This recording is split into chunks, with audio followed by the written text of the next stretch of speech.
Dear students, आज हम नया टॉपिक स्टार्ट करेंगे जिसका नाम है general heat conduction equation in 3 dimensional coordinate system. देखिए, हमारे पास 3 टाइप के कोऑर्डिनेट सिस्टम होते हैं।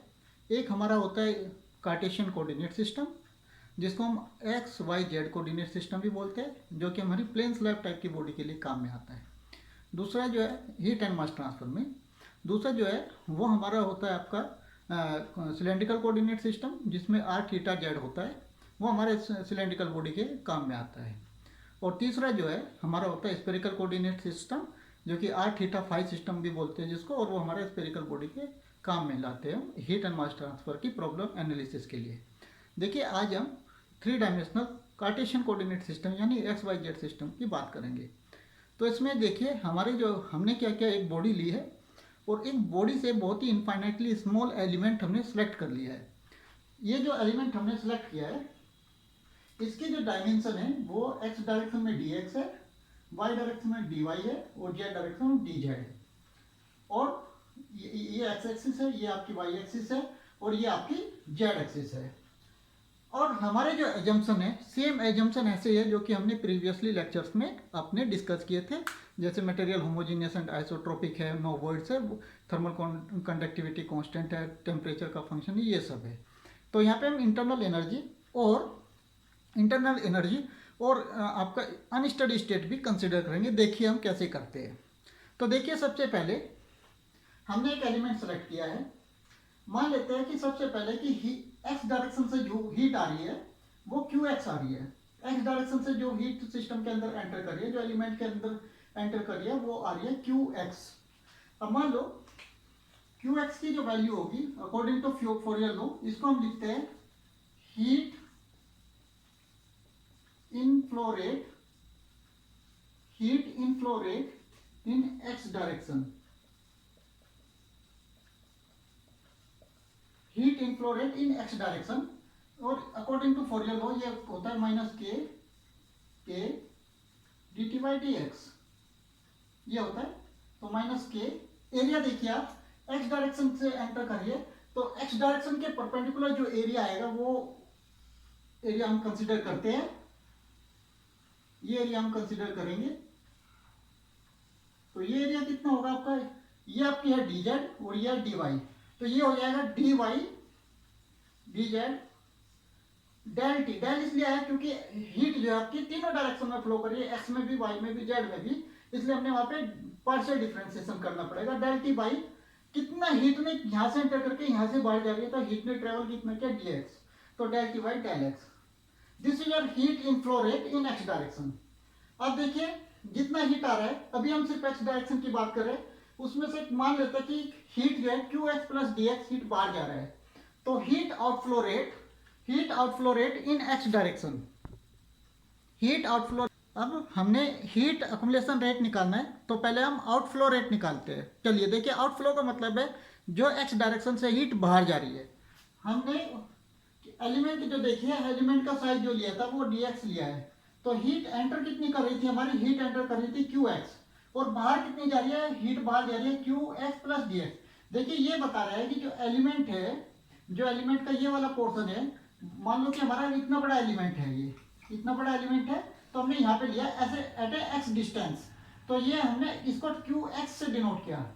qx प्लस dx का मतलब है जो एलिमेंट है जो ओरिजिन से x प्लस dx डिस्टेंस पे है, मतलब जो आउटफ्लो हमने लिया है वो ओरिजिन से x प्लस dx डिस्टेंस पे लिया है। चलिए देखिए, आप हमें qx की वैल्यू पता है, net in flow rate qx की वैल्यू पता है minus K dy dz into del T by del X. Del आपको पता है, हमने डेल क्यों लिया है, डेल हमने इसलिए लिया है क्योंकि वहां पे आपका पार्शियल डेरिवेटिव है, क्योंकि आपकी जो हीट ट्रांसफर रेट है वो एक्स, वाई और जेड तीनों डायरेक्शन में आपकी चेंज हो रही है।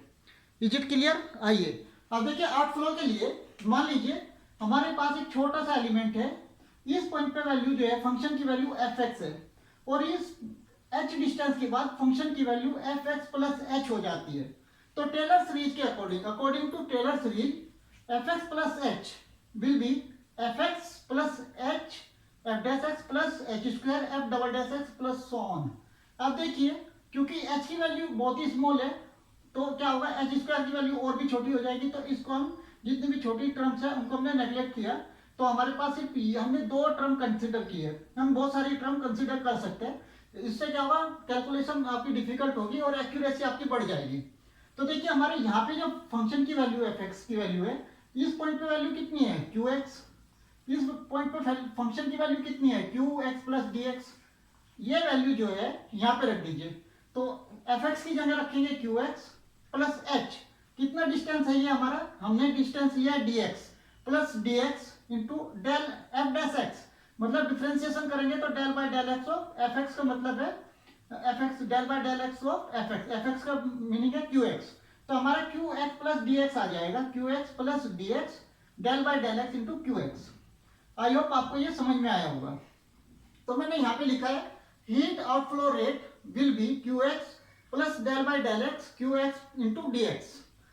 देखिए इतने हीट फ्लो रेट आ रहा था। देखिए मान लो मैं कहता हूं कि हीट जो है यहाँ से आपकी 10 हीट आई थी, 10 जूल पर सेकंड हीट आ रही थी और आपकी 5 जूल पर सेकंड हीट बाहर जा रही थी, तो हीट अंदर कितनी बची, हीट जो है आपकी कितनी अंदर बची है, आपकी हीट अंदर बची है 5 जूल पर सेकंड। मान लो मैं ये बोल दूं कि इसको हमने इंसुलेट कर दिया, अब आपने 10 हीट दी थी और आपकी हीट कहाँ कितनी बाहर गई, एक्स डायरेक्शन से 0, तो del by del X Q X क्या हो जाएगा, 0 हो जाएगा। तो एक्स डायरेक्शन में हीट एक्युमुलेट कितना हुआ, 10। ठीक है, चलिए तो हमने देखिए हीट इनफ्लो रेट निकाला, हीट आउटफ्लो रेट निकाला, हमने दोनों का डिफरेंस कर दिया, तो क्या आएगा, देखो यहां से 10 आई थी, 0 बाहर गई, तो 10 इसके अंदर स्टोर हो गई, उसको हम बोलते हैं net heat accumulated in X direction. तो उसको मैंने माइनस किया, Q x minus Q X plus D x. Q X plus D x की ये वैल्यू यहाँ पे रखेंगे, हम ये वैल्यू रखेंगे तो आपको ये मिलेगा। यहाँ पे क्यू एक्स की वैल्यू, ये क्यू एक्स है, ये वैल्यू रख दीजिए आप, माइनस माइनस प्लस हो जाएगा और आपको मिलेगा K D X D Y D Z into del two T over del X square. I hope आपको ये समझ में आ गया होगा। देखिए जो भी कांस्टेंट है उसको बाहर निकाल लीजिए, D X D Y D Z constant है आपके, उसको बाहर निकाल लेंगे और डिफ्रेंसिएशन करेंगे हम del T by del X पे। मैं यहाँ पे एक बार करके दिखा देता हूँ आपको। माइनस डी एक्स वैल्यू रखिए, D by D X sorry del by del X minus K D Y D Z del T by del X. देखिए इसमें K D X D Y Z ये सब कांस्टेंट है, ये बाहर आ जाएगा, अंदर आपका बचेगा del by del X of del T by del X. इसको डबल डिफरेंशिएशन बोलते हैं और इसको ऐसे डिनोट करेंगे del two T over del X square. तो net heat accumulation in X direction हमने निकाल लिया है, जिसकी वैल्यू आई है K into D X D Y D Z, this is nothing but volume into del two T over del X square. Suppose this is equation number 1, this is net heat accumulated in X direction. तो हमने net heat accumulation rate X direction में calculate कर लिया है, जिसकी वैल्यू आई हमारे पास K D X D Y D Z, this is volume into del two T over del X square. Same procedure हम रिपीट करेंगे वाई डायरेक्शन में निकालने के लिए, जिसकी वैल्यू भी हमारी सेम आएगी K D X D Y D Z into del two T over del Y square. और सिमिलरली वाई जेड डायरेक्शन में भी आएगी K D X D Y D Z into del two T over del Z square. अब देखिए हमने क्या बोला है, एक्स डायरेक्शन में net accumulation rate, Y direction में और जेड डायरेक्शन में नेट एक्युमुलेशन रेट हमने निकाल लिया है। Total heat accumulation rate due to conduction कितना होगा हमारे पास, तो हम इन तीनों इक्वेशन को जोड़ देंगे 1 + 2 + 3।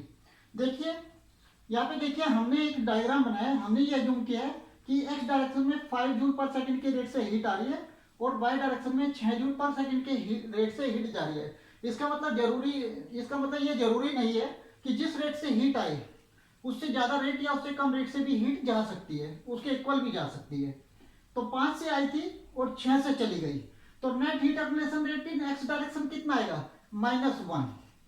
अब देखिए वाई डायरेक्शन में आपकी 6 से आई थी और 4 से चली गई, तो नेट हीट एक्युमुलेशन रेट कितना आएगा, +2, क्योंकि 6 से आ रही है और 4 से जा रही है तो 2 आया। और देखिए यहाँ पे जेड डायरेक्शन में 3 से आ रही है और 4 से बाहर जा रही है, तो नेट हीट एक्युमुलेशन हो जाएगा -1। टोटल को ऐड करेंगे तो आपको नेट हीट एक्युमुलेशन रेट मिल जाएगा। आप करके देखिएगा तो आपको मिलेगा नेट हीट एक्युमुलेशन रेट कितना है।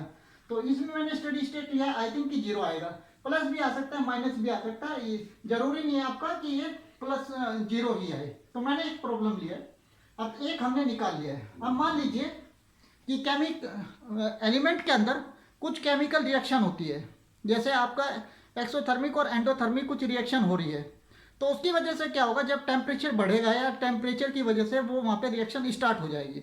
जब रिएक्शन स्टार्ट हो जाएगी, केमिकल रिएक्शन भी हो सकती है, इलेक्ट्रिक वायर भी हो सकता है उसके अंदर लगा हो, है ना, उस टाइप का कुछ भी हो सकता है, जैसे न्यूक्लियर रिएक्टर होता है उस टाइप में। तो वहाँ पे क्या होगा, हीट जनरेट होगी। तो मान लेते हैं हम कि हीट जनरेशन रेट कुछ होगा, तो मैं यहाँ पे लिखता हूँ आपको। तो नेट हीट जनरेशन रेट क्या होगा हम कैलकुलेट करेंगे। तो पहले तो हमने ये बताया कि इंटरनल हीट जनरेट होता है, किसकी वजह से होता है, वहाँ पे अगर वहाँ पे कुछ केमिकल रिएक्शन एंडोथर्मिक और एक्सोथर्मिक हो सकती है, तो depending on the reaction it may be positive और निगेटिव, दोनों ही ये हो सकता है।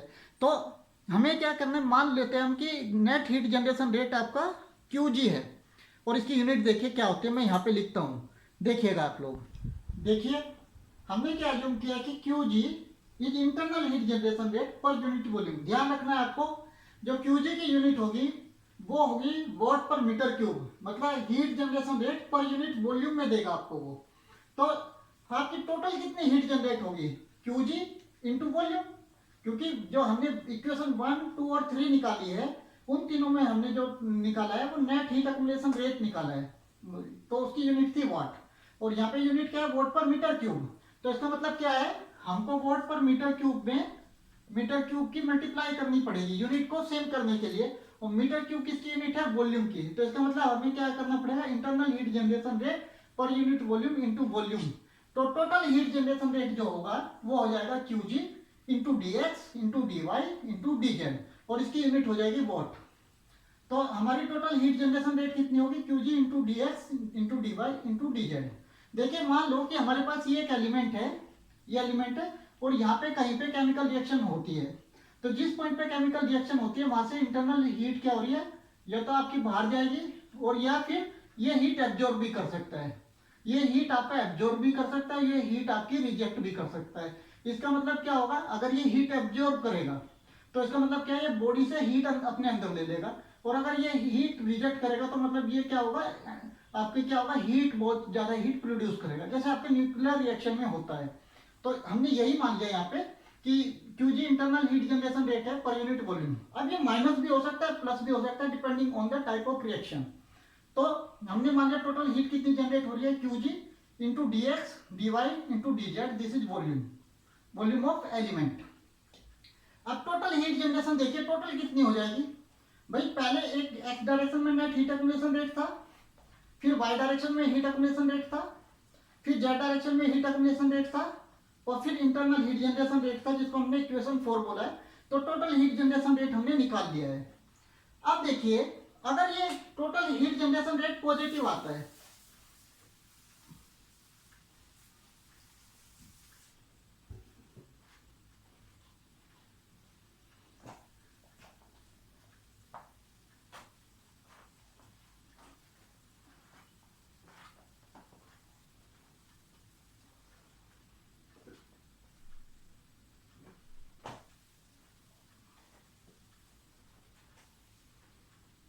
देखिए मैं यहाँ पे ऐसे एलिमेंट ले लेता हूँ। तो एक्स डायरेक्शन ये मान लेते हैं हम, वाई डायरेक्शन मान लेते हैं, ये कुछ भी मान लेते हैं। तो मान लो कि इक्वेशन 1 प्लस 2 प्लस 3 प्लस 4 ये अगर पॉजिटिव है, इन चारों को मिला लेते हैं तो ये पॉजिटिव आता है।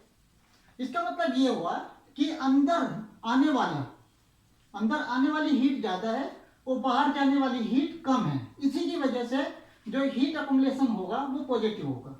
मतलब क्या है, अगर मान लो कि हीट अकुमुलेशन रेट आपका 5 आता है, इसका मतलब क्या होता है कि हर सेकंड में 5 जूल हीट स्टोर हो रही है बॉडी के अंदर। और जब बॉडी के अंदर हीट स्टोर होगी, समझिए आप, जब बॉडी के अंदर हीट स्टोर होगी तो वो क्या करेगी, उस बॉडी का टेम्परेचर इंक्रीज कर देगा। तो जब टेम्परेचर इंक्रीज करेगा तो टेम्परेचर उस बॉडी का इंक्रीज होगा, तो इसका मतलब उसने कुछ हीट स्टोर की है। और स्टोरिंग कैपेसिटी हमको पता चलता है एमसीपी डीटी से। ये हमको पता है कि हीट अकुमुलेशन रेट जो होता है वो एमसीपी डीटी होता है। तो चलिए हमने ये बताया आपको कि इक्वेशन 1, 2, 3 और 4 की वैल्यू अगर आपकी पॉजिटिव आती है तो इसका मतलब क्या है, इस बॉडी का टेम्परेचर इंक्रीज कर जाएगा। जब इसका टेम्परेचर इंक्रीज करने का मतलब ये कुछ ना कुछ हीट स्टोर कर रही है। और स्टोरिंग कैपेसिटी किस पे डिपेंड करती है, एमसीपीडीटी पे। इसको हम स्टोरिंग कैपेसिटी बोलते हैं। एमसीपीडीटी क्या है आपकी स्टोरिंग कैपेसिटी। अगर ये माइनस आ जाए तो क्या होगा, अगर ये माइनस आता है टोटल हीट स्टोरिंग कैपेसिटी, तो इस बॉडी के पास शुरू में कुछ एनर्जी होगी, स्टार्टिंग में कुछ एनर्जी होगी, कुछ टेम्परेचर होगा, इसका 20 डिग्री सेल्सियस मान लो इसका टेम्परेचर था, जो हीट अकुमुलेशन रेट है वो माइनस आ गया, हीट अकुमुलेशन रेट क्या है वो माइनस आ जाता है। तो इसका मतलब क्या है कि इस बॉडी से कुछ हीट, क्योंकि हीट अकुमुलेशन रेट तो माइनस है, इसका मतलब स्टोरिंग कैपेसिटी क्या होगी, ये डिक्रीज करेगी, ये डिक्रीज करेगी ये वैल्यू, इसका मतलब इसका टेम्परेचर डिक्रीज कर जाएगा, 90 डिग्री हो जाएगा। और अगर ये हीट अकुमुलेशन रेट पॉजिटिव है, तो अगर स्टार्टिंग में इस बॉडी का टेम्परेचर 20 था, तो अकुमुलेशन रेट पॉजिटिव होने की वजह से ये क्या होगा 21 हो जाएगा। आई होप आपको ये समझ में आ गया होगा कि अगर ये वैल्यू हीट अकुमुलेशन रेट की वैल्यू पॉजिटिव आती है तो जो आपकी बॉडी का टेम्परेचर वो बढ़ जाएगा। अगर heat accumulation rate, net heat accumulation rate आपका निगेटिव आता है तो बॉडी का टेम्परेचर आपका डिक्रीज कर जाएगा। और ये किस पर डिपेंड करेगा, इंक्रीज और डिक्रीज करना, वो डिपेंड करेगा इसकी हीट स्टोरिंग कैपेसिटी पे। तो मैं लिख देता हूं यहाँ पे net heat storing rate, net heat storing rate देखिए कितना आ जाएगा, ये M C P D T. देखो ये तो टोटल हीट हुई है, और ये हीट कितने टाइम में स्टोर की उसने, मान लो इसने ये की है, ये जो इसने हीट स्टोर की है ये टाउ सेकंड में की है, तो हीट अकुमुलेशन रेट कितना हो जाएगा M C P del T by del tau. क्या हो जाएगा, एम को क्या लिख सकते हैं, मास क्या होता है डेंसिटी इंटू वॉल्यूम, तो वॉल्यूम हो जाएगा D X D Y D Z into del T by del tau. I hope आपको ये समझ में आ गया होगा कि हमने ये क्यों लिया है। अब देखिए आप, हमने नेट हीट स्टोरिंग कैपेसिटी ये निकाल ली है। अब एनर्जी बैलेंस इक्वेशन क्या बोलती है, एनर्जी बैलेंस इक्वेशन वो क्या बोलती है कि भाई जो हीट अंदर आ रही है, तो heat accumulation rate in X direction जो हमने इन फ्लो रेट लिया था, तो ये इसको हम बोल देंगे net heat in flow rate. और जो हीट बाहर जा रही है, और डॉट लगा रहा हूं, डॉट का मतलब है रेट, हीट अंदर आई जो, और जो हीट बाहर गई वो किसके इक्वल हो जाएगा, हीट स्टोर्ड के बराबर हो जाएगा, और डॉट लगता है हीट स्टोरिंग रेट के बराबर हो जाएगा। ये क्या है, एनर्जी बैलेंस इक्वेशन है आपकी। तो हीट अंदर आई थी और हीट अंदर बाहर गई थी, इन दोनों का हमने रिजल्टेंट निकाल लिया था। क्या था वो रिजल्टेंट, इक्वेशन 1 + 2 + 3 + 4। देखो हीट इन फ्लो रेट का मतलब क्या है, चारों को जोड़ देंगे हम, तीनों को जोड़ देंगे, किसको, एक्स डायरेक्शन में जो हीट इनफ्लो आई थी, वाई डायरेक्शन में जो हीट इनफ्लो थी, और जेड डायरेक्शन में जो हीट इनफ्लो थी। और यहाँ पे एक्स डायरेक्शन में जो आउटफ्लो थी, वाई डायरेक्शन में जो आउटफ्लो थी, और जेड डायरेक्शन में जो आउटफ्लो थी, प्लस जो उसकी इंटरनल हीट जनरेशन कैपेसिटी थी, ये सब मिलके heat stored capacity, heat storing rate बताएगी। तो अब मैं क्या करता हूँ, इसको इक्वल लिख के फाइनल रिजल्ट निकालता हूँ, आप देखिए उसको।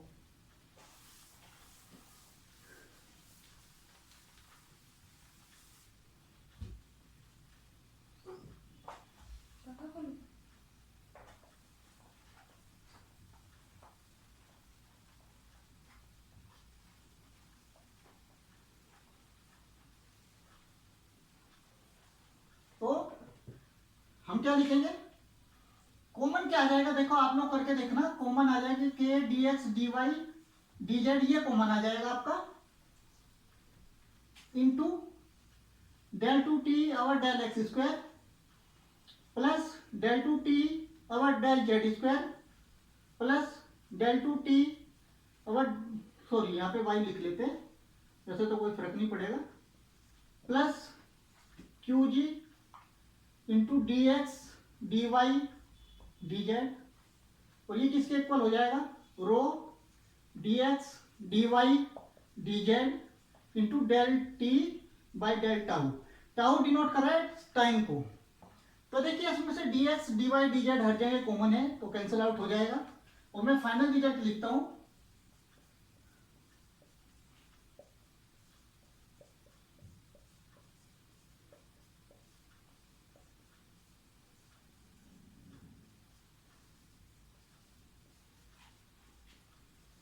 यहाँ पे सीपी भी आएगा, एमसीपी होता है तो ये सीपी भी आएगा।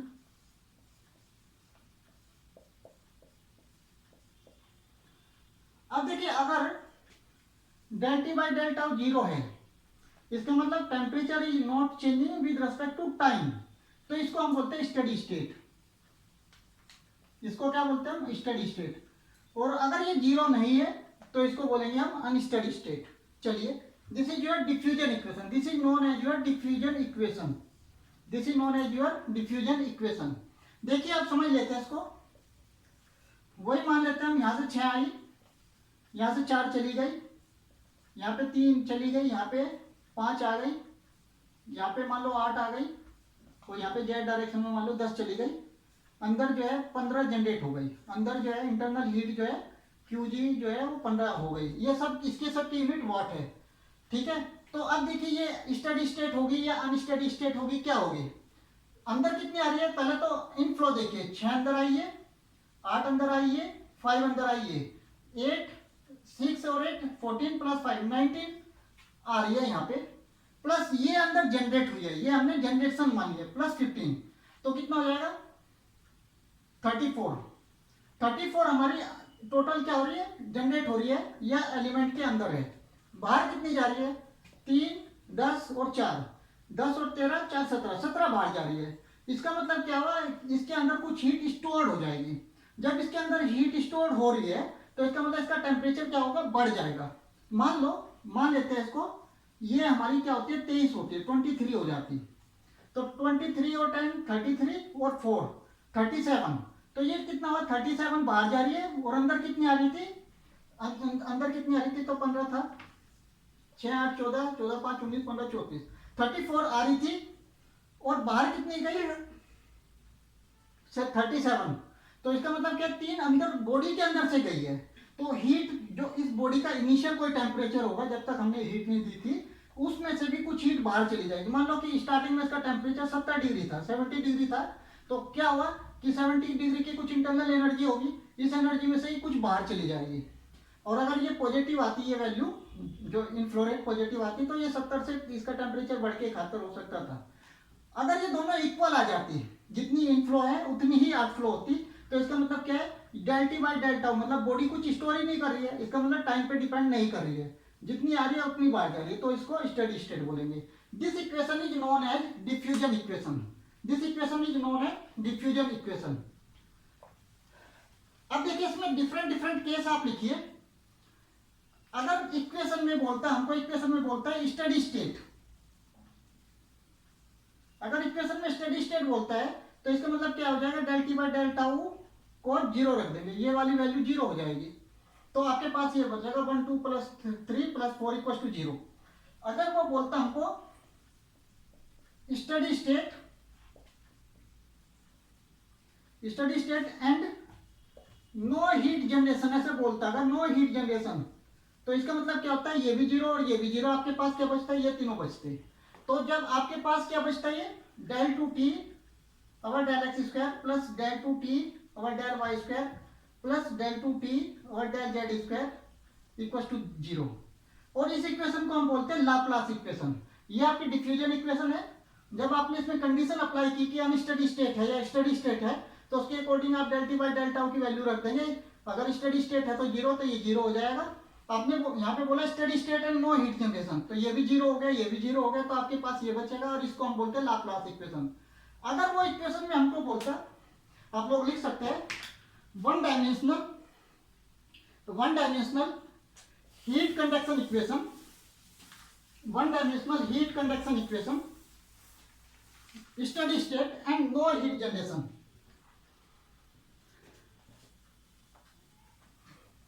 One dimensional heat conduction equation without heat generation and steady state। तो वो इक्वेशन देखिए आप क्या होती। तो ये इक्वेशन थी हमारी del two T over del X square plus del two T over del Y square plus del two T over del Z square plus Q G by K equal to rho C P by K del T by del tau. Condition क्या लगाई? One dimensional. One dimensional का मतलब क्या है? ये और ये 0, कोई भी एक 0 कर सकते हैं हम, तो ये 2 0 हो जाएंगे, एक बचेगा। नो हीट जनरेशन,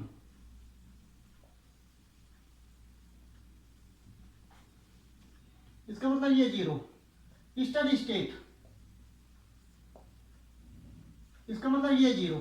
तो आपके पास क्या बचेगा, आपके पास बचेगा del D two T over D X square. देखो डेल जो है क्या हो गया, आपका D two T over D X square में कन्वर्ट हो गया, क्योंकि वन डायमेंशनल है। और जो थ्री डायमेंशनल आपने एलिमेंट लिया था वो वन डायमेंशनल एलिमेंट में कन्वर्ट हो जाएगा, जो कि हमने पहले भी सोल्व किया था। x=0 से x=l, और यहाँ से हमारी हीट क्यू एक्स आ रही है और यहाँ से क्यू एक्स ही जाएगी। क्यों? क्योंकि आपकी स्टडी स्टेट कंडीशन है और हीट जनरेट नहीं हो रही है, और बाकी सारी जो डायमेंशन है वो इंसुलेटेड है, तो जितनी हीट आएगी उतनी ही जाएगी। तो अब इसको सोल्व करना है हमको, तो नेक्स्ट क्लास में हम इसको सोल्व करेंगे और इसके बाद 2-3 केस को डिस्कस करके खत्म करेंगे। चलिए नेक्स्ट देखते हैं अगली वीडियो में। Thank you.